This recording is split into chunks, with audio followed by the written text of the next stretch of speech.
Hi, everyone. I'm Lana Zach. Thank you so much for joining me. Protests have erupted nationwide after no police officers were charged directly with the death of Breonna Taylor. Kentucky's Attorney General announced the results of a grand jury investigation on Wednesday.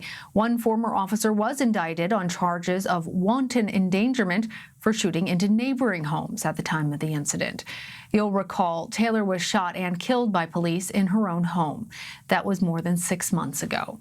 The officers entered in connection to a drug investigation. While they had a no-knock warrant, the state's attorney general says they did announce themselves. Wednesday's grand jury announcement, though, sparked outrage. Demonstrations remained mostly peaceful and spanned from coast to coast. Hundreds of people filled the streets in San Diego, Chicago, Colorado, and Atlanta. And here was the scene in New York City on Wednesday. Thousands marched for hours from Manhattan to Brooklyn. But in Louisville, Kentucky, protesters clashed with police. Small fires were set around the city and 2 officers were shot. Jericka Duncan is there with more. You could hear the gunfire erupt in downtown Louisville. Officer down, right there. Major Aubrey Gregory and Officer Robinson Desroches are recovering tonight after being struck in the hip and abdomen. Police arrested the suspect, 26-year-old Lorenzo Johnson, and charged him with 2 counts of assault and 14 counts of wanton endangerment. And what we saw last night with the 2 police officers being shot is obviously completely unacceptable. The shooting capped a night of protests in Louisville and around the country. As daylight broke, so too did the emotions of people like Renee Williams. They robbed the family. They robbed her of her life.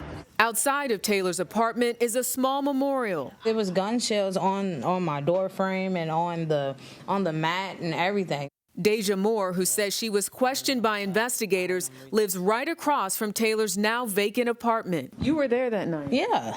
What do you recall? They didn't announce themselves because we have hollow walls. We would have heard them.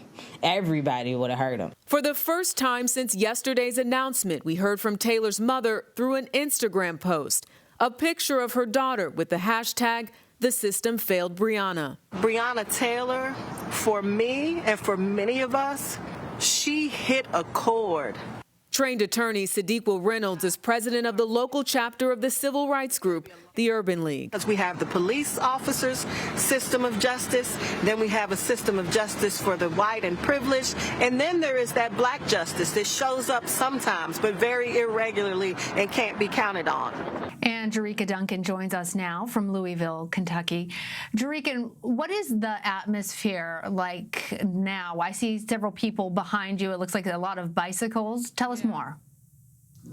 Yeah, there is a group of bicyclists kind of off to my right here, but it's a calm feeling, a calm atmosphere when you compare it to 24 hours ago, where there were a lot more people out and there was anger, there was sadness, there was disappointment. I think the people here are generally still upset with the decision by the Kentucky Attorney General, Daniel Cameron, but so far so good. Things are pretty calm, and the perimeter remains intact. The curfew is still intact, and police have a presence here that you can still feel and see as you sort of drift out into other parts of the downtown area.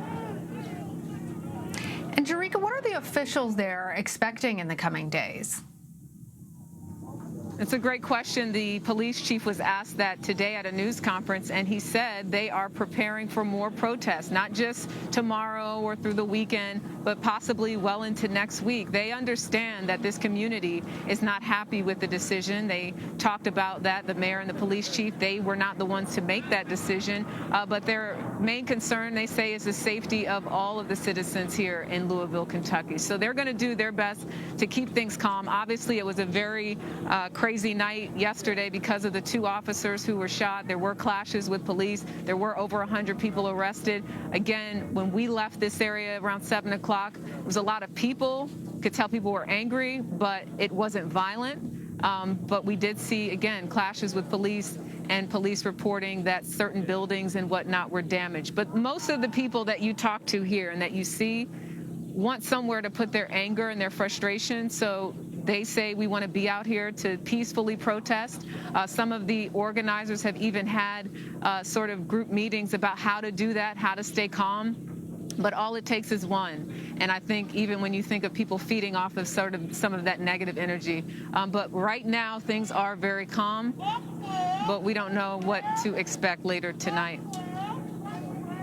And Jericka, you mentioned that anger, that energy that people feel like they need an outlet for, since they feel convinced that justice has not been served in Breonna's case. Has law enforcement been effective, from what you've been seeing out there, in helping to de-escalate the situation? Well, one of the things I can tell you is right in this area, this is Jefferson Square Park, you don't see police near the protesters here. It's as you start sort of moving out, when you get toward the perimeter, and remember, you have to show identification, even, you know, where our hotel is, you have to show ID, you have to prove that you're staying at that hotel before they'll even let you in. So they're taking those precautions to make sure people stay safe. And of course, I'm not sure how much you can see in your shot, but a number of buildings remain boarded up, and businesses as well. All right, Jericka Duncan in Louisville. Thank you, Jericka. You're welcome.